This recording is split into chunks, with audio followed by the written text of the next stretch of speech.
우리 여호수아서 5장 1절부터 9절까지 한 절씩 교독하겠습니다.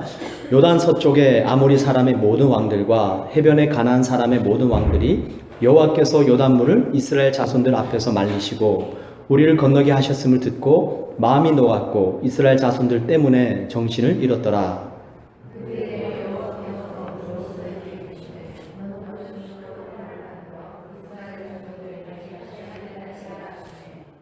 여호수아가 부싯돌로 칼을 만들어 할례산에서 이스라엘 자손들에게 할례를 행하니라.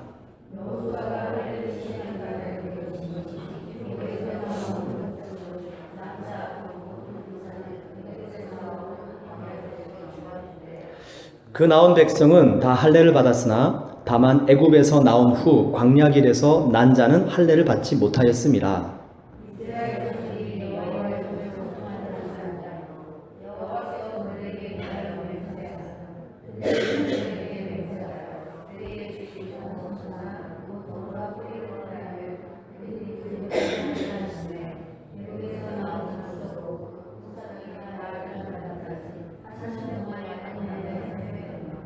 그들의 대를 잇게 하신 이 자손에게 여호수아가 할례를 행하였으므로 할례 없는 자가 되었음이었더라.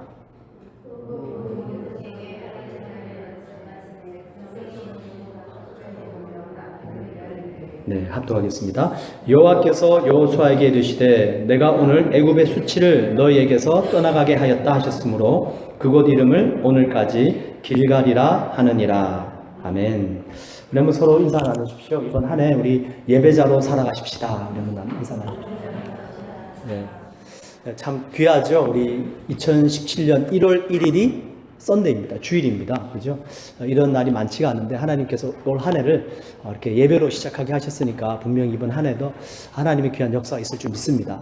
여기 2017년은 참 여러 가지로 의미 있는 해예요. 제가 이제 나중에 또 기회가 되면 계속 말씀드릴 텐데 아마 종교개혁 한 주도 아마 500주년 이런 해가 되고요.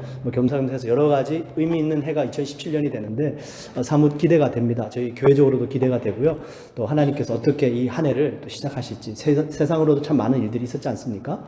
근데 저희 오늘 아침에 뉴스를 보셨는지 모르겠는데요. 벌써 테러가 있었더라고요. 그죠? 이스탄불이죠. 터키 이스탄불에서 저희가 어제 새벽에 예배를 드리고 있는 그 시간입니다. 1시 15분쯤이었대요. 그 이스탄불에서 어떤 클럽에서 이 테러가 있어가지고 39명이 죽고요. 사망하고 69명이 부상을 당했는데 그 부상자들도 많이 중상을 입어가지고 또 더 사망자가 늘어날 수가 있다라고 얘기를 합니다. 참 이 신년 첫 해에, 그죠? 참 너무나도 안타깝죠? 그 많은 사람들이 그곳에 모여가지고 축하하고 서로 기뻐하면서 새해를 맞이하려고 모였는데 두 명이 말이죠. 무장강도가 그것도 무슨 산타클로스 옷을 입고 들어왔대요. 네, 그러고는 그냥 난살해가지고 엄청나게 많은 사람들이 사망하는 사건이 벌어졌는데요. 여러분 왜 그럴까요? 2017년 새해가 밝았습니다. 뭔가 좀 기대가 되어지고 또 새로운 일들이 일어나면 좋은데 왜 여전히 이 세상은 이렇게 죄악과 이 살인과 이런 엄청난 범죄들로 다시 되돌아가는 것일까요? 왜 그럴까요? 오늘 여기 말씀 제목을 그래서 이렇게 한번 정해봤습니다. 새 사람이 새 시대를 열어간다. 네. 여러분 새 시대가 왔다고 해서 새 사람이 되는 게 아닌 것 같아요. 뭔가 새로운 일들을 한다고 해서 새 사람이 되는 게 아닙니다. 새 사람이 되면 새로운 일을 하게 되고요. 새 사람이 되면 새로운 시대가 열려져 간다라는 것이에요. 뭐가 중심입니까? 사람이 중심이에요. 그 많은 테러리스트들이 새 사람이 안 된 거예요. 여전히 과거에 매여서 옛 구습에 매여서 그리고 이 새해가 밝아도 그 옛 모습 그대로 살아가니까 새해가 아니라 그들에게는 그냥 또 다른 한 날인 뿐입니다. 여기 오늘 여호수아 5장 1절부터 9절에 하나님께서 이스라엘 백성들을 할례를 행하십니다. 그 할례를 행하심으로 말미암아 하나님께서 하시는 일들이 뭐냐면 그 하나님의 백성들을 그 사람들을 새롭게 하시는 역사예요. 여러분 여호수아 5장을 저희들이 읽었는데 여호수아 6장에 무슨 사건이 나온지 아십니까? 제일 유명한 사건이에요. 여호수아서에서 제일 유명한 사건. 여리고성이 무너지는 사건이 나옵니다. 그게 6장에 있어요. 엄청난 일이 아닙니까? 그 견고한 성 결코 무너지지 않을 것이다 라고 생각했던 그 여리고성이 하나님의 백성들에 의해서 무너지고 맙니다. 그 여리고성이 무너지는데 바로 그 전에 있는 사건이 뭐냐면 하나님께서 이스라엘 백성들에게 할례를 행하는 사건이 나오게 됩니다. 새 일을 행하시기 전에 하나님은 사람을 새롭게 하시는 줄 믿습니다. 그래서 우리는 그래요. 시대가 새로워졌다고 사람이 새로워지는 게 아니고요. 사람이 새로워지면 그 어떤 패역한 시대일지라도 그 시대를 새롭게 열어가게 될 줄 믿습니다. 그래서 성경은 끊임없이 우리들에게 말씀합니다. 에베소서 4장에 너희는 유혹의 욕심을 따라 썩어져가는 구습을 쫓는 옛사람을 벗어버리고 오직 심령으로 새롭게 되어 하나님을 따라 의와 진리의 거룩함으로 지으심을 받은 새 사람을 입으라. 로마서 12장 2절에서도요. 너희는 이 세대를 본받지 말고 오직 마음을 새롭게 함으로 변화를 받아 하나님의 선하시고 기뻐하시고 온전하신 뜻이 무엇인지 분별하도록 하라. 끊임없이 성경은 우리들에게 심령을 변화시키세요. 마음을 새롭게 하세요. 새 사람이 되세요. 끊임없이 우리들에게 도전하고 말씀을 주십니다. 그 새 사람이 되어져야지 그 새 사람이 새 시대를 살아가게 되고 새로운 일들을 행할 수 있기 때문에 그렇습니다. 오늘 여기 여호수아서 5장을 읽으셨는데요. 하나님께서 왜 이스라엘 백성들에게 할례를 행하셨는가? 마지막 9절 한번 보세요. 쭉 4절부터 그 이유를 말씀하고 계신데 그 마지막 9절에 보시면 아주 하나님의 아주 절묘한 이유가 나옵니다. 9절에 여호와께서 여호수아에게 이르시되 내가 오늘 애굽의 수치를 너희에게서 떠나게 하였다 하셨으므로 그곳 이름을 오늘까지 길갈이라 하느니라. 할례를 통해서 하나님께서 무슨 일을 행하셨냐면요. 그들의 애굽의 수치를 떠나게 하셨다 말씀하십니다. 그 이전에는 종의 모습이었습니다. 노예의 삶을 살고 있었습니다.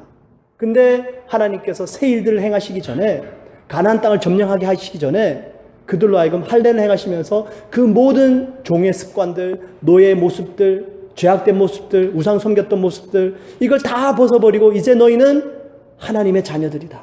하나님의 백성들이다. 이것을 다시 한번 그들에게 새롭게 하신 역사가 바로 할례를 행하신 사건입니다. 여기 길갈이라는 말이 있죠. 길갈이라는 동네인데 이 길갈이라는 의미가 무슨 의미냐면요. 굴러가게 하다라는 뜻입니다. 굴러가게 하다. 그러니까 이거죠. 내 과거의 모든 노예의 습관들, 내 과거의 모든 구습을 쫓던 죄의 모습들 다 굴러가 버리게 한다는 것입니다. 그게 길갈입니다. 이전 것은 다 지나가게 한다는 것입니다. 그리고 하나님의 할례를 받고 하나님이 주시는 새 사람이 되어져서 여리고성을 무너뜨리고 적과 꿀이 흐르는 땅으로 들어가는 역사, 바로 그게 지금 이 여호수아 5장에서 말씀하고 계신 겁니다. 여러분, 저희들 사람은 살아가면서 끊임없이 생각하는 게 있습니다. 뭘 생각하냐면 두 가지입니다. 우리 자신을 생각할 때 우리는 이 두 가지 생각을 벗어버릴 수가 없어요. 항상 생각합니다. 첫 번째가 나는 누군가. 근데 두 번째 생각하는 게 있어요. 나는 무엇을 해야 되나. 이 두 가지 생각을 우리는 끊임없이 하면서 살아갑니다. 우리 젊었을 때 사춘기 지나가는 청년들은 주로 무슨 생각을 많이 할까요? 나는 누군가. 나는 앞으로 뭘 해야 되는가. 그죠? 이 자아 정체성에 대해서 많이 고민하고 생각합니다. 그리고 이제 어른들이 되면은 자아 정체성, 나는 누군가. 이 질문은 많이 하진 않습니다. 오히려 자라고 나면 이제부터는 무슨 생각을 많이 하냐면 내가 도대체 뭘 해야 되는가? 이 세상 사는 동안에 어떻게 하면, 뭘 하면 정말 좀 가족도 서포트하고 내 인생도 좀 살아가면서 이런 일들을 해나갈 수 있을까? 그래서 우리는 이 두 가지 생각을 결코 떨쳐버릴 수 없다는 것입니다. 여러분, 한번 여쭤볼게요. 이 둘 중에 뭐가 더 중요합니까? 내가 누군가라는 생각하고 내가 무엇을 해야 되는가 하고 둘 중에 무엇이 더 중요합니까? 둘 다 중요하죠. 둘 다 중요한데 내가 누군가라는 것이 훨씬 더 중요합니다. 우리가 나이가 먹었다고 해서요. 나이가 들었다라고 해서 내가 누군가라는 이 생각에서 결코 자유로울 수가 없습니다. 세상 사람들은 그렇습니다. 내가 무슨 일을 하는가에 따라서 내가 누구다라는 것을 생각합니다. 그것은 잘못된 접근입니다. 세상 교육이 그래요. 뭐 그런 이야기가 있었다면서요. 어떤 부모님이 아이를 데리고 공부시키고 학원 데리고 가는데 가기 싫어합니다. 공부를 안 하려고 그래요. 학원 가기 싫어합니다. 그랬더니 그 앞에 환경미화원이 청소하고 있었어요. 엄마가 그 아이에게 뭐라고 가르쳤죠? 너 공부 안 해봐. 너 공부 안 해봐. 너 저 사람처럼 저렇게 될 거야. 그죠? 정말 잘못된 교육입니다. 뭡니까? 그 사람이 하는 일을 통해서 그 사람됨을 판단해버리는 거죠. 이게 세상 교육이에요. 그 사람이 어떤 일을 하느냐, 거기에 따라서 그 사람됨을 평가해버립니다. 이건 여러분 올바른 것이 아니에요. 그래서 우리는 때로는 내가 멋진 일 하면 멋진 사람이 된 것 같고, 허드렛 일 하면 내가 참 쓸모없는 사람 같고, 이런 느낌이 드는 것이에요. 이건 지금 하나님의 말씀을 잘 알지 못하고 하나님께서 주시는 새 사람이 되지 못했다는 것입니다. 성경은 그렇게 가르치지 않습니다. 성경은 내가 무슨 일을 하는가에 따라서 내가 어떤 사람인가를 말씀하시지 않고요. 내가 어떤 사람인가를 통해서 하나님께서는 우리를 통해서 새로운 일들을 해나가신다 말씀하십니다. 여기 여호수아 5장 4절부터 6절을 보시면 4절에 이렇게 말씀해요.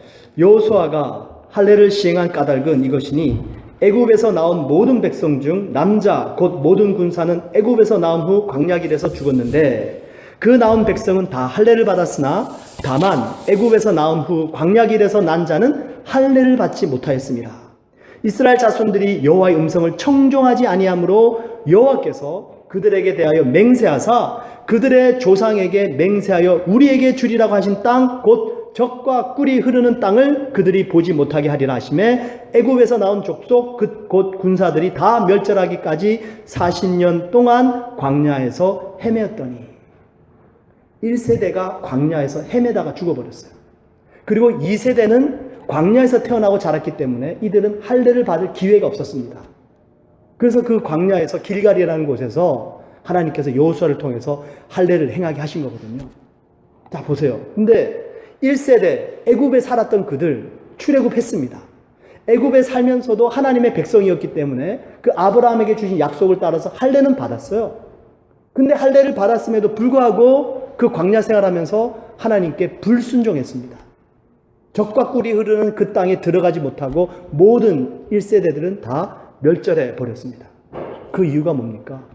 할례를 받았지만 그들에게는 자화상이 잘못되어 있어서 그렇습니다. 그들의 자화상, 하나님의 백성이라는 자화상, 하나님의 자녀라는 자화상, 이걸 잃어버렸던 거예요. 그러고서는 어떤 새로운 일들도 감당하지 못하고 40년 동안 광야 생활만 하다가 멸망당한 세대들이 1세대들입니다. 그 1세대들이요, 젖과 꿀이 흐르는 땅 입구까지 갔습니다. 그 입구까지 가서 12명의 정탐꾼까지도 들여보내줬어요. 그리고 12명이 탐지를 하고 와서 보고까지 했습니다. 정말 젖과 꿀이 흐르는 땅이다. 한 사람이 혼자서 포도송이로 들지 못할 정도로 그 땅은 비옥한 땅이었습니다. 두 사람이 짝대기를 깨워가지고요, 서로 어깨에 메고서 그 포도송이를 들고 왔어요. 그 정도로 가나안 땅은 비옥한 땅이었습니다. 그 땅을 멀리서 바라봤어요. 그 보고를 다 들었습니다. 근데 그들이 그 앞에서 이렇게 얘기를 하죠. 민수기 13장 33절. 우리는 스스로 보기에도 메뚜기 같으니 그 거민들이 보기에도 그와 같을 것이다. 우리는 그 땅을 점령할 수 없다. 보세요. 자화상에서 행위가 나옵니다. 하나님께서 그 젖과 꿀이 흐르는 땅을 주겠다 약속했는데도 아니야, 우리는 메뚜기 같은 인간들이야. 나는 내가 볼 때 메뚜기밖에 안 돼. 나는 그런 인간이야. 그들이 볼 때는 얼마나 더 심하겠어. 우리는 힘들어. 그냥 돌아가자. 거기서 돌아가면서 40년 동안 광야 생활하다가 1세대는 한 명도 젖과 꿀이 흐르는 땅을 밟지 못하게 됩니다. 자화상에서 행동이 나오는 거예요. 내가 누군가라는 이 자화상이 얼마나 중요한지 모릅니다. 아, 나는 하나님의 자녀다. 그 하나님의 자녀로서 내가 권세를 가지고 있다. 이 하나님의 자녀된 권세가 얼마나 높은 것이고 얼마나 귀한 것이고 얼마나 위대한 것인지 깨닫는다면 여러분 거기서부터 우리의 삶은 변화될 줄 믿습니다. 근데 그런 자화상이 없이는 아무리 내가 새로운 일들을 해보려고 해도 아무리 뭔가를 도전해보려고 해도 자꾸만 낙심이 찾아오는 거예요. 그런데 내 안에 있는 하나님에 대한 믿음, 그리고 그 믿음을 통해서 가진 자화상, 하나님의 자녀된 권세, 이것이 굳건하게 서 있다면 이 세상 어디 가서 무엇을 하든지 우리는 건강한 삶 살 수 있어요. 근데 이스라엘 백성들에게 그들은 1세대가 할례를 받았어요. 할례를 받았음에도 불구하고 자신들의 어그러진 자화상 때문에 메뚜기처럼 여기고 하나님의 약속을 저버리고 적과 꿀이 흐르는 땅을 점령하지 못했습니다. 근데 하나님께서 이 2세대들에게 다시 할례를 행하게 하십니다. 그러면 우리도 육신의 할례를 행하면 우리 모습이 새로워질까요? 우리 다시 다 육신적으로 어디 병원 가가지고 할례를 받아야 될까요? 그거 아니죠. 이 할례를 정확하게 이해를 하시려면 창세기 17장으로 다시 넘어가셔야 됩니다.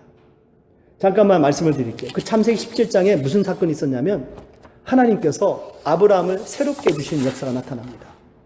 아브라함 이름을 아브라함에서 아브라함으로 바꿔주시고요. 사레는 원래 사레인데 사레라는 이름에서 사라로 바꿔주세요. 아브라함의 뜻은 무슨 뜻이냐면 불확실한이라는 뜻이라고 합니다. 근데 아브라함은 무슨 뜻이에요? 열국의 압이라는 뜻이에요. 사레는 무슨 뜻입니까? 공주 같은 이런 뜻이에요. 근데 사라는 무슨 뜻이냐면 왕비라는 뜻입니다. 보세요. 불확실한 인간이 열국의 아비가 된 거예요. 공주 같은 여자를 왕비로 만들어 주신 겁니다. 하나님께서 그들의 이름을 완전히 바꿔줘 버리셨어요. 그때 그들의 나이가 아브라함이 99세 때입니다. 그러면서 하나님이 약속을 또다시 주시죠. 내년 이맘때쯤에 아브라함이 100세 될 때에 아들을 낳을 것이다 말씀합니다. 그 사건이 창세기 17장에 기록되어져 있는데요. 재밌습니다. 그러면서 할례를 행하라 말씀하세요. 근데 아브라함이 그 얘기를 듣고 뭐라고 얘기를 하냐면 하나님 제가 내년에 100살인데 아들 주시겠다고요? 괜찮습니다. 저에게는 이미 이스마엘이 있습니다. 그냥 이스마엘이나 살기 원합니다. 그렇게 아브라함이 얘기합니다. 그리고 사라는 그 하나님께서 너가 내년 이맘때쯤에 아들을 낳을 것이다 라고 말씀하시니까 사라는 어떻게 했냐면 속으로 피식 웃어요. 제가 아기를 낳는다고요? 지금 제 나이가 몇 살인데 하나님. 피식 웃습니다. 나중에 하나님이 사라에게 따지죠. 너가 웃었느니라. 사라가 시침이 뚝 돼요. 제가 언제 웃었습니까? 안 웃었습니다. 네가 웃었느니라. 창세기 보시면 그 얘기가 다 나와 있습니다. 보세요. 하나님께서 아브라함에게 창세기 17장에서 할례도 행하게 하셨고요. 이름까지도 바꿔주셨습니다. 그랬는데도 그들에게는 하나님께서 내년 이맘때쯤에 아들 낳을 것이라고 말씀하셨음에도 불구하고 못 믿었죠. 여러분 아무리 계명해도 아무리 우리가 육신의 할례를 행해도 나라는 사람이 새로워지진 않습니다. 새 옷을 입는다고 새로워지는 것이 아니에요. 새로운 일을 한다고 새로워지는 것이 아니에요. 어떻게 새로워집니까? 자, 그러면 이제 오늘 저희들이 답을 알 수 있잖아요. 아, 그렇구나. 아브라함, 그 믿음의 조상 아브라함도 할례를 행하고 이름이 바뀌어도 새로워지지 않았다면 무엇이 그들을 새롭게 했습니까? 결국에는 믿음밖에 없더라라는 것이에요. 로마서 3장 30절에 이렇게 기록합니다. 할례자도 믿음으로 말미암아 무할례자도 믿음으로 말미암아 의롭다 하실 하나님은 한 분이시니라. 우리는 믿음으로밖에 새롭게 될 수가 없어요. 어떤 육신의 할례를 행하고 어떤 새로운 이름을 가지고 어떤 새로운 일들을 할지라도 새로워지지 않습니다. 오직 하나님을 믿는 믿음, 이 믿음만 이 사람을 새롭게 하는 겁니다. 이 믿음 중에요. 두 가지 믿음 오늘 간단하게 말씀을 드릴게요. 우리를 새롭게 하는 믿음이에요. 첫 번째 믿음은 예수 그리스도를 영접하는 것입니다. 예수님을 영접하는 것이에요. 두 번째 믿음은 하나님의 약속의 말씀을 날마다 붙잡는 믿음을 말씀합니다. 이 두 가지 믿음만 있으면 우리는 날마다 세워질 수 있어요. 요한복음 1장 12절 영접하는 자, 곧 그 이름을 믿는 자들에게는 하나님의 자녀가 되는 권세를 주셨으니. 영접하는 자예요. 영접하는 자, 곧 그 이름을 믿는 자들에게는 하나님의 자녀가 되는 권세를 주셨으니. 여러분, 이 권세는 신분의 변화를 말씀합니다. 내가 이 세상에 태어나서 어떤 인간으로 살아가고 있는데 예수 그리스도를 믿고 그분을 영접함으로 말미암아 나의 신분이 완전히 바뀌어져 버린 거예요. 신분 상승이 일어난 것입니다. 신분의 변화입니다.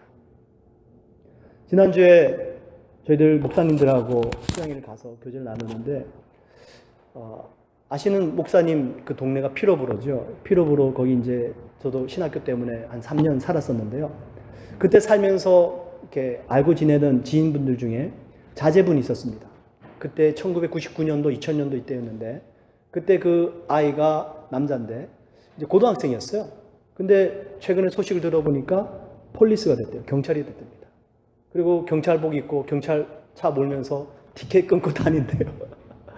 그 고등학생, 그 철부지 애가 경찰이 됐다는 얘기를 들으니까요. 참 기분이 묘하더라고요.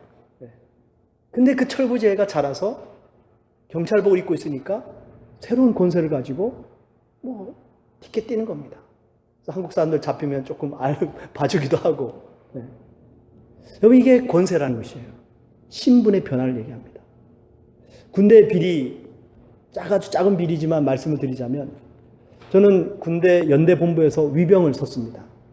근데 위병을 서면은 많은 병사들도 왔다 갔다 하고요. 또 많은 차량들이 출입하기 때문에 그 차량 번호도 다 외워야 되고 또 군기가 아주 심하게 잡힙니다. 근데 이 처음 자대를 입대를 했더니 처음에 가면은 그 병사의 계급은 2등병이거든요. 짝대기 하나입니다. 근데 근무복에다가 2등병을 안 찍어주고 1병을 찍어주더라고요. 왜 그러냐 보니까 다른 사람이 함부로 무시하지 못하도록 하기 위해서. 2등병이 1병 계급을 가지고 근무복을 입고 근무를 서게 됩니다. 그게 위병소에서 있었던 일이에요. 아주 작지만 군대 비리 중에 하나입니다. 그렇게 해야지 이 다른 사람들이 왔을 때 함부로 얕잡아보고 함부로 하지 않으니까 그런 것이에요. 권세입니다. 뭐 그렇다고 자기가 1병 계급 달았다고 근무 설 때는 1병이지만 또 근무봉 벗고 나면 다시 2등병으로 돌아가요. 작업하고 일하고 이럴 때는 고참들한테 또 복종해야죠. 이게 뭐냐면은 우리에게 주어진 권세인데 여기 한번 요한복음 1장 12절에 영접하는 자예요. 영접하는 자. 이 영접하는 자의 뜻은 현재형으로 되어 있습니다. 영접한 자도 아니고요. 영접할 자도 아니고요. 영접하는 자로 되어 있어요. 우리가 예수 그리스도를 영접했어요. 그죠? 권세가 생겼어요. 근데 이 권세가 과거형이 돼버렸어요.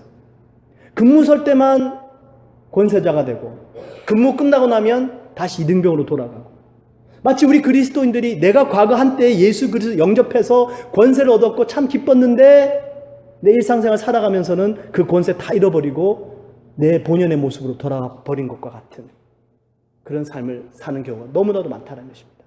그래서 여기 영접하는 자라는 것은요 현재형이기 때문에 우리는 주 예수 그리스도를 뭐 매일같이 영접해야 되는 게 아니고요. 이 영접하는 자의 원어의 뜻을 보면 이렇게 되어 있습니다. 어떤 물건을 내 손으로 쥐고 있는 상태, 이게 뭐냐면 영접하는 상태예요. 이게 현재형이죠. 내가 예수 그리스도의 이름을 붙잡고 있는 상태, 이게 뭐냐면 지금 내가 하나님의 권세를 가지고 있는 상태라는 것입니다. 근데 나는 예수 그리스도 영접했어 과거에. 그리고는 이 손을 놓아버려요.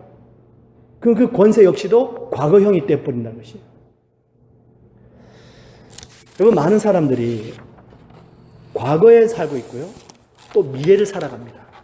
근데 현재를 사는 사람들이 많지 않습니다. 과거에 있었던 추억들, 기억들, 또 한때 잘 나갔던 시절들, 이 기억을 가지고 또 과거에 받았던 여러 가지 아픔들, 상처들, 이거 가지고 오늘 이 현재를 살아가고 있는 거예요. 현재를 살아가고 있지만 과거를 사는 거예요. 그리고 미래를 사는 사람들도 있죠. 환상 속에 살아갑니다. 아직 다가오지도 않았는데 근심과 걱정과 염려 때문에 현재를, 미래를 가지고 살아가고 있는 거예요. 필립 얀시라는 분이 내 안에 하나님이 없다라는 책을 썼는데 그 책에 보면 이분이 참 멋진 말을 했어요. 뭐라고 기록했느냐면 과거와 미래 속에 살아가는 것은 어렵지 않다. 그러나 현재를 살아가는 것은 바늘에 실을 꿰는 일과 같다. 우리가 이 현재 시간을 살아간다는 것은요, 바늘에 실을 깨는 것처럼 아주 집중해서 내 현재 주어진 시간을 최선을 다해서 살아가야 된다는 것을 말씀합니다. 얼마나 많은 사람들이 현재를 살면서도 과거를 살고 있고 미래를 살고 있는지 모릅니다. 과거 사는 것, 미래 사는 것 어쩌면 쉬울 수 있다는 것이에요. 근데 정말로 중요한 것은 뭐냐면 나는 지금 현재를 살아가고 있는가라는 것입니다. 그분이 그 책에서 계속 얘기를 해 나가시는데 한 예를 듭니다. 이 필리암 씨가 아는 한 의사 중에 이름은 밝히진 않아요. 스페셜리스트 의사인데 이 의사는 이 절단된 사람 몸을 붙이는 수술하는 의사라고 합니다. 손가락이 절단이 되면 그 손가락을 접붙여야 되는데 그 손가락을 붙여서 손가락이 제대로 활동하도록 하기 위해서는요, 현미경을 한 6시간에서 8시간 동안 들여다보면서 수술을 해야 된다고 합니다. 얼마나 힘듭니까? 그러니까 눈에 보이지 않는 신경, 힘줄, 혈관 이것들을 하나하나 다 연결해야 되는 거예요. 만에 하나 잘못 연결이 되어지면 어떻게 되냐면 나중에 수술이 끝나고 봉합이 되어져도 손을 움직일 수 없다든지 감각을 잃어버리는 일들이 벌어진다고 합니다. 한 6시간에서 8시간 동안 그 절단된 손가락을 붙이기 위해서 현미경을 들여다보면서 집중해서 수술을 해야 되는 의사의 일을 하고 있습니다. 한 번은 이 의사에게 새벽 3시에 전화가 걸려왔습니다. 긴급 환자가 생겼답니다. 또 접붙이는 봉합수술을 해야 된대요. 응급실에 도착을 해서 보니까 보통 이 수술이 쉬울 것 같지가 않습니다. 자신이 없더래요. 자신의 몸도 새벽 3시에 자다가 갑자기 일어나가지고 피곤하고, 그리고 환자의 상태도 너무나도 엉망이고 어떻게 되나. 그때 이 의사가 들었던 생각이 뭐냐면, 이 의사는 아버지를 위해서 의사가 되어졌는데 그 아버지가 지병으로 먼저 돌아가셨답니다. 그러면서 아버지의 생각이 나더래요. 내가 아버지를 위해서 의사가 됐지. 내가 이 수술을 한번 아버지께 한번 바쳐보자. 그리고 수술에 임하게 되는데 힘이 생기더랍니다. 그리고 무사히 수술을 마쳤대요. 성공적으로. 여러분, 저희들이 현재를 살아가는 시간 어려울 수 있습니다. 내가 지금 주어진 이 현재를 살아간다는 것이 마치 정말로 바늘에 실을 꿰는 것처럼 어렵고 힘들 수가 있어요. 근데 그 순간에 내가 힘이 나는 것이 언제 힘이 나냐면, 주님, 제가 이 일을 주님을 위해서 한번 해보겠습니다. 우리 주님께서 힘 주실 줄 믿습니다. 그래서 성경은 끊임없이 얘기해요.